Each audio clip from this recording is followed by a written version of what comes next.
Dalam video kali ini, kita akan mengupas secara mendalam tentang 8 tahapan kehidupan setelah kematian. Jangan lupa untuk memberikan like, komentar, share, dan subscribe agar channel ini makin berkembang. Terima kasih yang sudah like subscribe. Semoga kalian masuk surga. Mari kita masuk ke pembahasan. Kehidupan di alam barzah atau alam kubur adalah alam pertama yang akan dijalani seseorang setelah mengalami kematian. Alam kubur atau alam barzah merupakan satu dari rangkatan yang pertama kali dijalani seseorang dari tahapan kehidupan setelah kematian. Bahkan disebutkan menit di alam kubur seseorang belum menyadari bahwa dia sudah mengalami yang namanya kematian alias meninggal dunia. Ketika sadar, maka dia akan mendapati suasana yang sangat gelap gulita.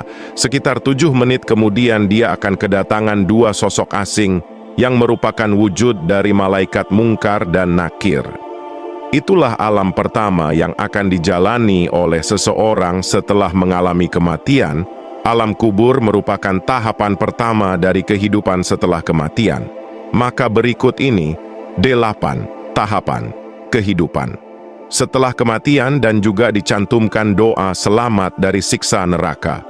Dan agar mampu melewati semua tahapan tersebut, agar terhindar dari siksa neraka dan menjadi ahli surga. 1. Alam kubur, alam barzah. Seorang yang meninggalkan alam fana atau alam dunia akan menjalani hidupnya di alam kubur.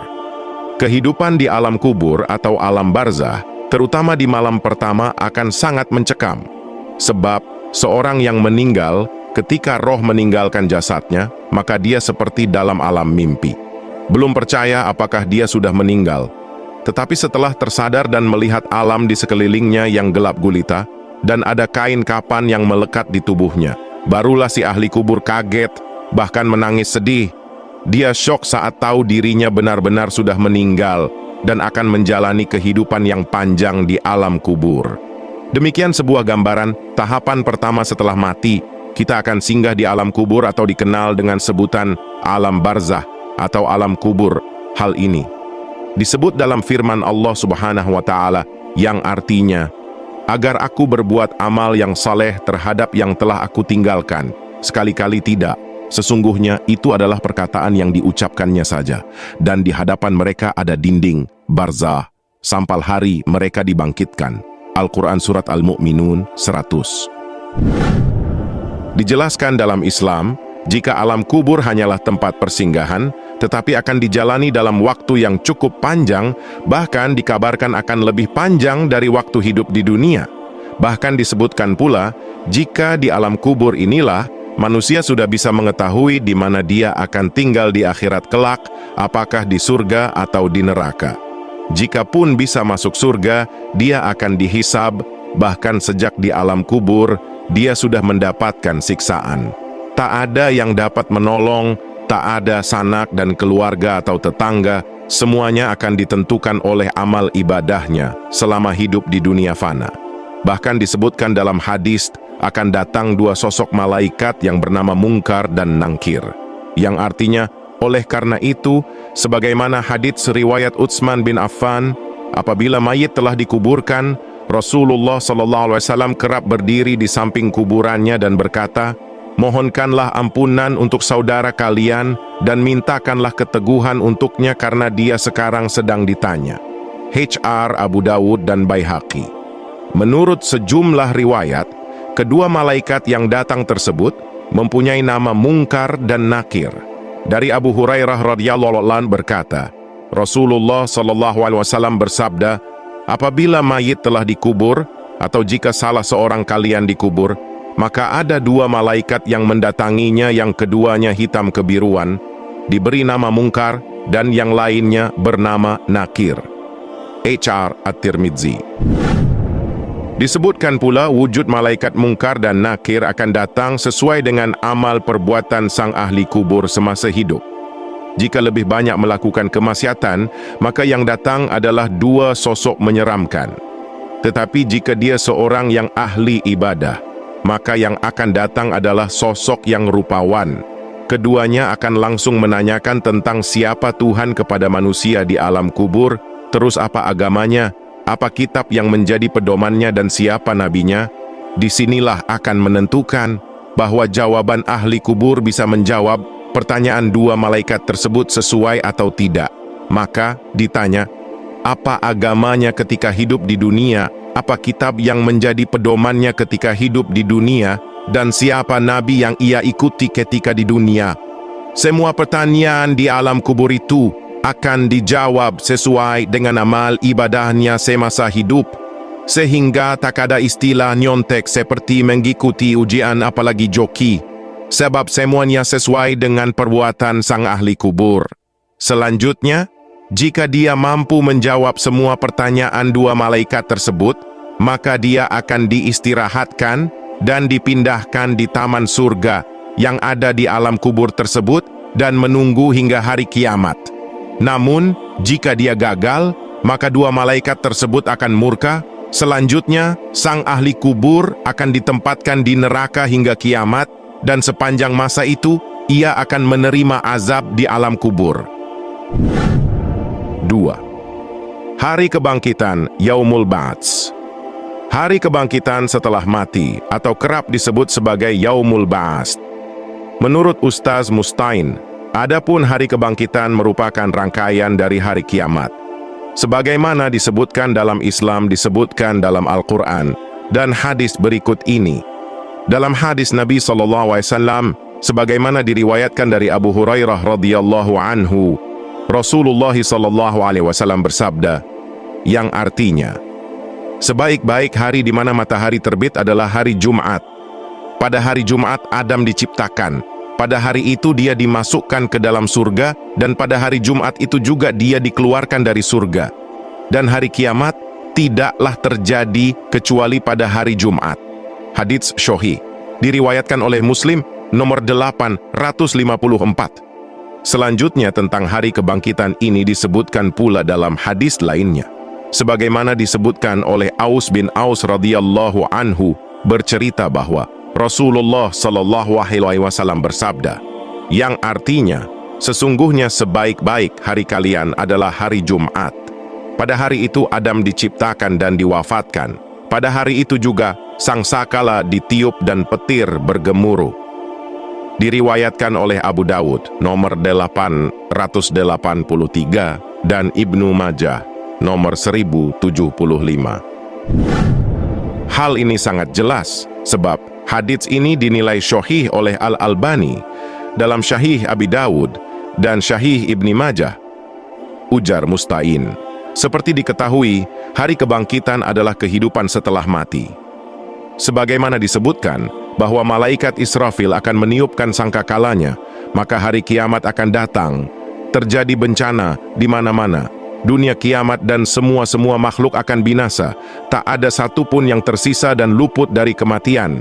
Selanjutnya, malaikat Israfil akan meniupkan sangkakalanya untuk yang kedua kalinya. Maka semua makhluk yang sudah binasa dan mati itu akan hidup kembali tanpa terkecuali. Hal tersebut diungkapkan dalam surat An-Naml ayat 87. Allah Subhanahu wa Ta'ala berfirman, yang artinya, dan ingatlah hari ketika ditiup sangkakala, maka terkejutlah segala yang di langit dan segala yang di bumi, kecuali siapa yang dikehendaki Allah. Qas An-Naml 87. Kedua, yaitu tiupan asy-sya'iq, tiupan yang mematikan. Dan yang ketiga adalah tiupan qiyam, bangkit. Dua macam tiupan ini terangkum dalam firman Allah Subhanahu wa Ta'ala, yang artinya, dan ditiuplah sangkakala, maka matilah siapa yang di langit dan di bumi, kecuali siapa yang dikehendaki Allah. Kemudian sangkakala itu ditiup sekali lagi, maka tiba-tiba mereka berdiri menunggu putusannya masing-masing. Qas Az-Zumar 68. Surat Al-Zalzalah ayat 6. Yauma izi yasdurun nasu asitatan liyurau a'malahum. Artinya pada hari itu manusia keluar dari kuburnya dalam keadaan yang bermacam-macam, supaya diperlihatkan kepada mereka balasan pekerjaan mereka. Qas US Al-Zalzalah 6. 3. Hari penggiringan ke padang mahsyar. Allah Subhanahu wa Ta'ala berfirman dalam Al-Quran Surat Ibrahim ayat 48 mengenai padang mahsyar sebagai berikut.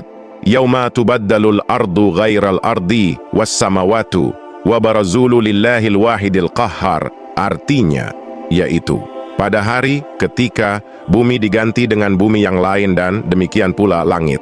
Dan mereka, manusia, berkumpul di padang mahsyar menghadap Allah yang Maha Esa, Maha Perkasa.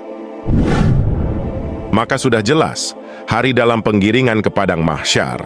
Maka disebutkan bahwa hari ini adalah hari yang termasuk dalam tahapan ketiga dari 8 tahap perjalanan hidup setelah mati. Hal ini disebutkan dalam hadis, sebagaimana Rasulullah SAW bersabda, yang artinya manusia akan dikumpulkan pada hari kiamat dalam keadaan tidak beralas kaki, tidak berpakaian, dan belum dikhitan. Hadits Sahih. Diriwayatkan oleh Muslim nomor 5102 dari Aisyah radhiyallahu anha. Maka semua makhluk dibangkitkan tanpa terkecuali di hari penggiringan ke padang mahsyar, termasuk dari golongan jin, manusia, dan hewan. Padang mahsyar adalah tempat datar yang sangat luas. Di tempat ini semua makhluk dari bumi dan langit lapisan ke-7 dikumpulkan untuk diadili.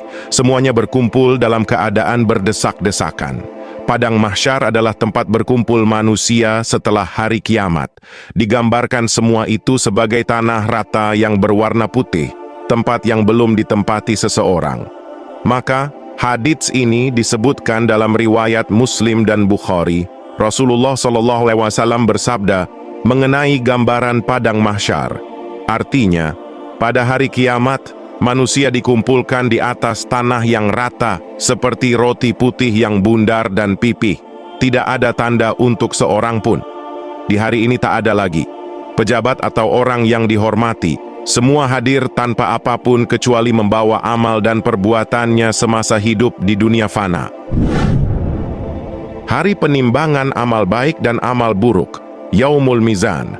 Makna Yaumul Hisab dan Yaumul Mizan termasuk ke dalam nama-nama hari akhir atau hari kiamat. Sebab ini merupakan bagian dari 8 tahapan hidup setelah mati yang dijalani umat di dunia. Hari akhir adalah rukun iman yang ke-55, di mana umat Islam mempercaya dan meyakini akan datang hari akhir dan hari pembalasan. Disebutkan Al-Quran Surat Al-A'raf ayat 197, Allah Subhanahu wa Ta'ala berfirman bahwa hari akhir pasti akan terjadi. Hanya saja tidak ada satu orang pun di dunia ini yang mengetahui kapan akan terjadinya kecuali Allah Subhanahu wa Ta'ala. Artinya, mereka menanyakan kepadamu, Muhammad, tentang kiamat, kapan terjadi, katakanlah, sesungguhnya pengetahuan tentang kiamat itu ada pada Tuhanku. Tidak ada seorang pun yang dapat menjelaskan waktu terjadinya selain Dia. Kiamat itu sangat berat, huru-haranya bagi makhluk. Yang di langit dan di bumi tidak akan datang kepadamu kecuali secara tiba-tiba. Mereka bertanya kepadamu seakan-akan engkau mengetahuinya. Katakanlah, Muhammad, sesungguhnya pengetahuan tentang hari kiamat ada pada Allah, tetapi kebanyakan manusia tidak mengetahui. Sementara itu, dalil tentang Yaumul Hisab juga disebutkan dalam Quran Surat Al-Anbiya ayat 47 yang berbunyi, yang artinya, dan kami akan memasang timbangan yang tepat pada hari kiamat. Maka tidak seorang pun dirugikan walau sedikit, sekalipun hanya seberat biji sawi. Pasti kami mendatangkannya, pahala. 5. Yaumul Hisab.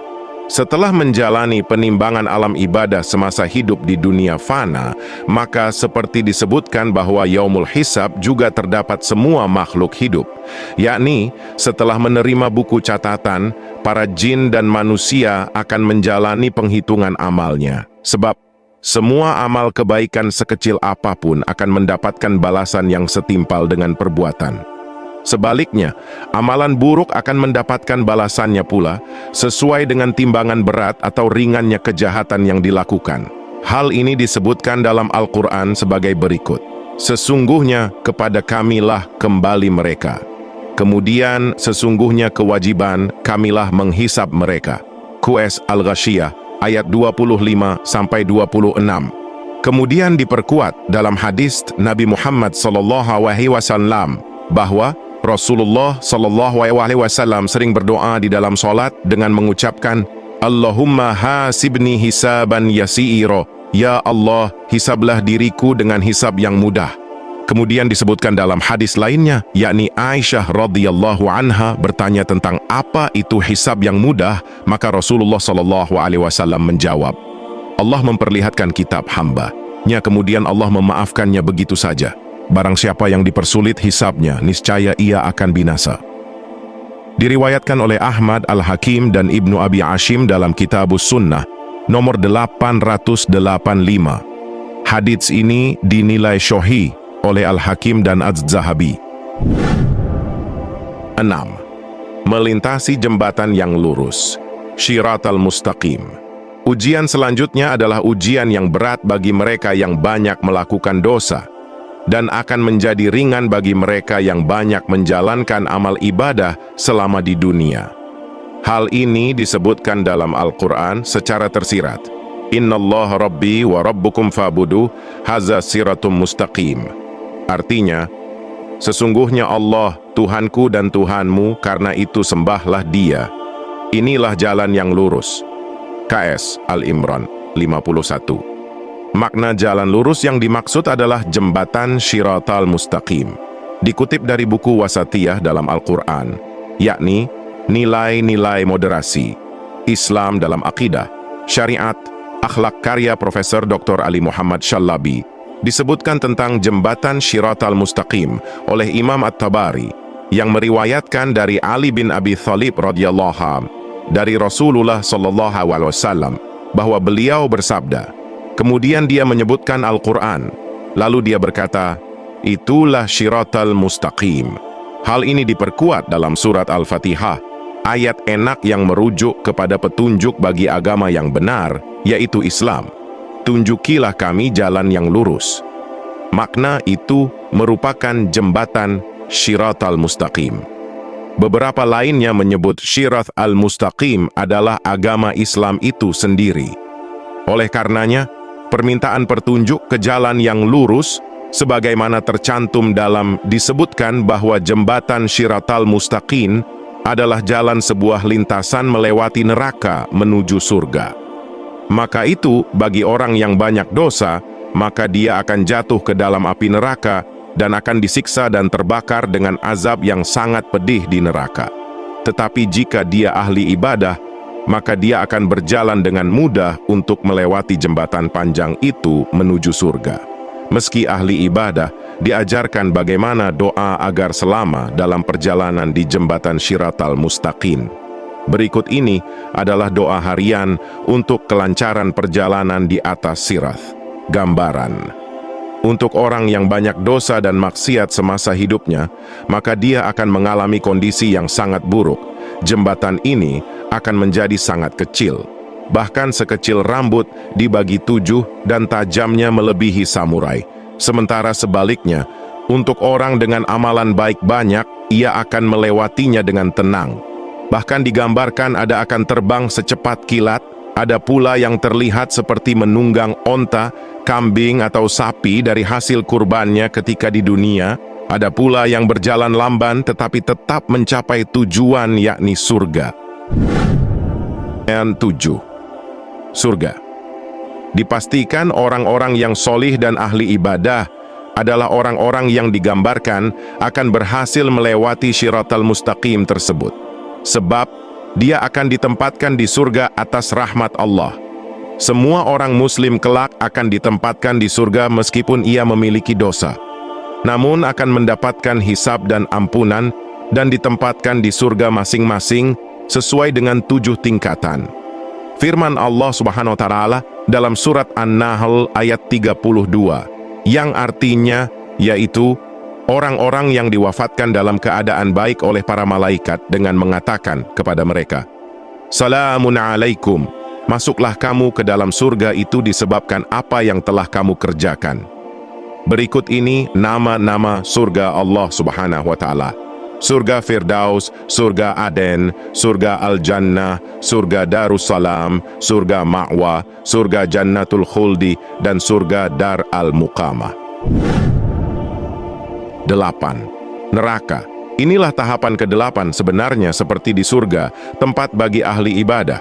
Maka neraka adalah tempat bagi semua orang yang memiliki dosa. Baik itu muslim atau kafir, disebutkan di dalam kitab suci Al-Quran bahwa terdapat 7 tingkatan neraka.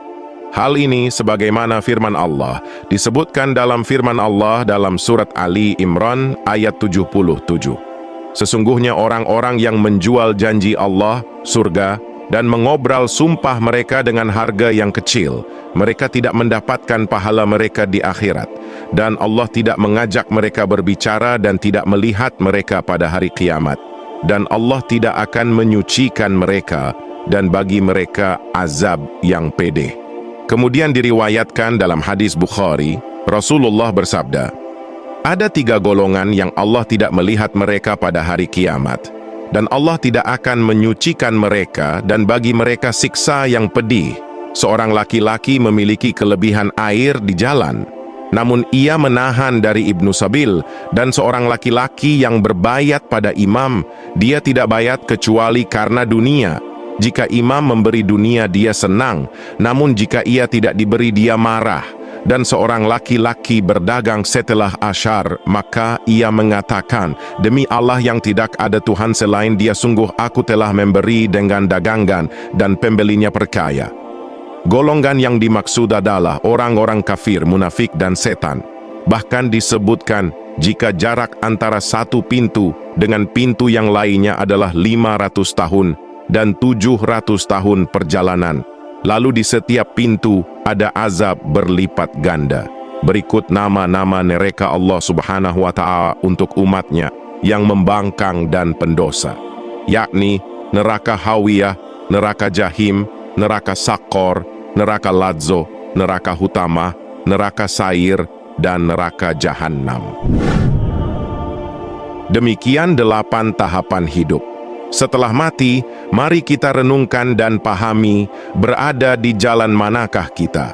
Allah Subhanahu wa Ta'ala pun memberikan kebebasan kepada umatnya untuk memilih, namun azab sudah menunggu bagi mereka yang memilih kehidupannya di jalan kemaksiatan. Sementara Allah akan memberikan kenikmatan surga bagi hamba-Nya yang menjalankan semua perintahnya dengan patuh dan ahli ibadah. Semoga kita semua diselamatkan dari siksa neraka dan menjalani penghuni surga Allah Subhanahu wa Ta'ala. Amin ya Rabbal Alamin. Jangan lupa like, subscribe, bentuk dukungannya. Akhir kata, wassalamualaikum warahmatullahi wabarakatuh.